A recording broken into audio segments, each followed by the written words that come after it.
घरगुती एलपीजी ग्राहकांसाठी एक महत्त्वाची बातमी समोर आली आहे। गॅस कंपन्यांनी एलपीजी सिलेंडरच्या बुकिंगची संबंधित नियमांमध्ये बदल केला आहे। घरगुती गॅसचा काळाबाजार रोखणे आणि वितरण व्यवस्थेतील पारदर्शकता वाढवणे या उद्देशाने 2 सिलेंडरच्या बुकिंगमधील कालावधी आता वाढवण्यात आला आहे।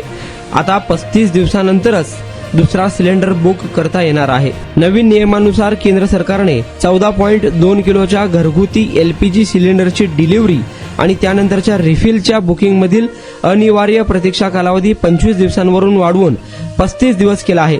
गॅस वितरकांनी मंगळवारी या नवीन नियमाची घोषणा केली। शहरी कुटुंबावर या नियमामुळे मोठा परिणाम होणार आहे। सिलेंडर बुक करण्यासाठी मागील डिलिव्हरीच्या तारखेपासून 35 दिवस वाट पाहावी लागणार आहे। दरम्यान या नवीन नियमाबाबत ग्राहकांना काही अडचण आल्यास टोल फ्री क्रमांक 1800 23 33 555 वर संपर्क साधून तक्रार देखील करण्याची व्यवस्था करण्यात आली आहे।